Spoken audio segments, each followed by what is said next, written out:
خدا جو ساری قدرتوں کا مالک ہے اور وہ اکیلا اور یکتا ہے، وہ آپ کو یہ آفر دیتا ہے کہ صرف یہ 60 سال کی زندگی مجھے دے دو تو میں ایک منی خدا بنا دوں گا۔ یہ کفر ہے، یہ کفر ہے، اور ہم کو بہت زیادہ رد کرنے کی ضرورت نہیں، اس کے گمراہ ہونے کے لیے اتنا ہی کافی ہے۔ سر وہ آپ کو ایک منی خدا بنانے والا ہے۔ اس حوالے سے یہ کفر ہے۔ اگر صحابہ نہیں ہوتے تو ہم تک قرآن و سنت پہنچتا، انہی کے ذریعے سے ہم تک قرآن و سنت پہنچا ہے۔ اگر سرے سے صحابہ کو درمیان سے آپ نکال دیجیے، ان کی ضرورت نہیں، ان کے فہم کی ضرورت نہیں، اور ان کا اعتماد ختم کر دیا جائے، تو کیا قرآن و سنت پر عمل ممکن ہے؟ ایک طبقہ ایسا بھی ہے شیعہ میں جنہوں نے کیا کر دیا، صحابہ کچھ نہیں، ہمارے اسلاف جو بنیادی طور پر ہماری سلف ہیں صحابہ، ان کی شخصیت کو مجروح قرار دے دیا۔ اور آج کل ایک پھیٹے والا بھی کر رہا ہے کام۔ ہمارے بھولے بھالے اہل حدیث بعض اوقات بولتے وہ بھی قرآن و حدیث سے بتاتا نا، ہاں لیکن اپنی طرف سے وہ بہت ساری باتیں اور بھی بتاتا ہے۔ جو آدمی اس کا چاہنے والا یہاں کوئی بیٹھا ہو غفلت والا دھوکے میں پڑا ہوا ہے، وہ ایک بات اس کی بتا دیتا ہوں تاکہ آپ کو یاد رہے۔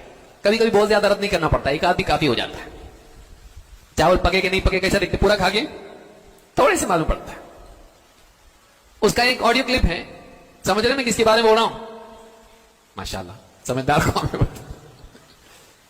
اس نے اپنے خطاب میں کہا کہ اللہ تعالیٰ تم کو ایک آفر دے رہا ہے کہ تم 60 سال کی زندگی اللہ کے حکم کے مطابق گزارو، وہ بھی تمہیں ایک منی خدا بنا دے گا۔ نہیں سنے آپ لوگ یہ کبھی؟ کیا سنتے ہیں آپ لوگ؟ اس نے بات کہی، یہ کفر ہے، یہ کفر ہے، اور ہم کو بہت زیادہ رد کرنے کی ضرورت نہیں، اس کے گمراہ ہونے کے لیے اتنا ہی کافی ہے۔ اور 2 بار اس نے کہا میری جیب میں ہو کہ تمہارا رب تم کو یہ آفر دے رہا ہے کہ تم 60 سال کی زندگی اللہ کے حکم کے مطابق گزار دو، تم کو کیا کرے گا، کیا بنائے گا؟ منی خدا بنا دے گا۔ جنتی منی خدا ہوں گے۔ اور اس میں سمجھایا بھی، کہا کہ دیکھو اللہ تعالیٰ کی صفات میں سے ہے کہ وہ اس کے لیے موت نہیں ہے، تو جنتی کو موت آئے گی نہیں آئے گی۔ اللہ جو چاہتا ہے کرتا ہے، جنتی بھی جو چاہے گا وہاں پر جنت میں کرے گا۔ تو اللہ تعالیٰ تم کو کیا آفر دے رہا ہے؟ 60 سال کی زندگی تم صحیح گزار دو، اللہ تم کو کیا بنا دے گا؟ نعوذ باللہ، منی خدا۔ یہ نتیجہ ہوتا ہے گمراہ کا۔ وہ فیمس ہوتے ہوتے ہوتے ہوتے ہوتے بڑھتا، ماننے والے بڑھتے، پھر ایسا عمدہ کام کرتا کہ سب بولتے کیا بولا یہ کفریہ جملہ ہے کہ کوئی آدمی کہے منی خدا کا تصور مشرکین میں تھا، وہ بھی تو الہ مانتے تھے نا، اللہ کو معبود مانتے تھے کہ نہیں مشرکین؟ ما نعبدهم الا ليقربونا الى الله زلفى، ہم ان بتوں کی عبادت صرف اس لیے کرتے ہیں کہ ہمیں اللہ سے کیا کریں، کچھ اور قریب کریں۔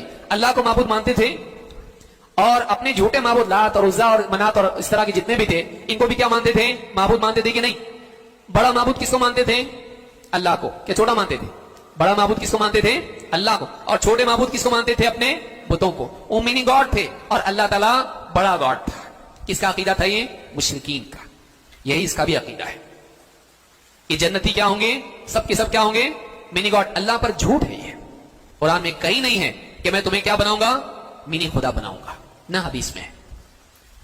تو اگر سلف کا منہج نہ ہو، قرآن و سنت کے سمجھنے میں آدمی ان کی توجیحات کا، ان کی باتوں کا، ان کے فہم کا پابند نہ ہو، آدمی اتنا بڑا بلنڈر کر سکتا ہے، اتنی بڑی غلطی کر سکتا ہے۔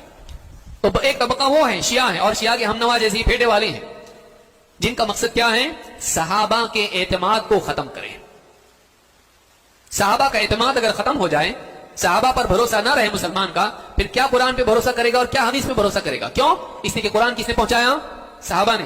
حدیث کس نے پہنچائی؟ صحابہ نے۔ اگر وہی قابل اعتماد نہیں تھے، معلوم نہیں ان میں کون منافق تھا، کوئی بولنے لگے اگر ایسا، تو ہم کیا بھروسہ کریں گے قرآن اور حدیث پر؟ تو جو لوگ گمراہ ہیں وہ یہ کرتے ہیں کہ صحابہ کا اعتماد ختم کرتے ہیں۔ سلف کے منہج کی پیروی کو لازم سمجھنے کا مطلب یہ ہے کہ ہم اپنے آپ صحابہ کو لازم پکڑ کے چلیں گے، ان کے احترام کو باقی رکھیں گے اور ان کی تعلیمات کو محفوظ رکھیں گے، نہیں تو نصوص ختم ہو جائیں گے۔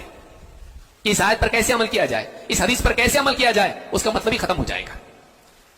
بقیہ ابن ولید کہتے ہیں، قال علی الاوزاعی، امام الاوزاعی کہتے ہیں کہ مجھ سے امام اوزاعی نے کہا، یا بقیہ لا تذکر احدا من اصحاب نبیک الا بخیر، نبی صلی اللہ علیہ وسلم کے صحابہ کا تذکرہ جب بھی تم کریں بھلائی کے ساتھ کرنا، برائی کے ساتھ نہیں۔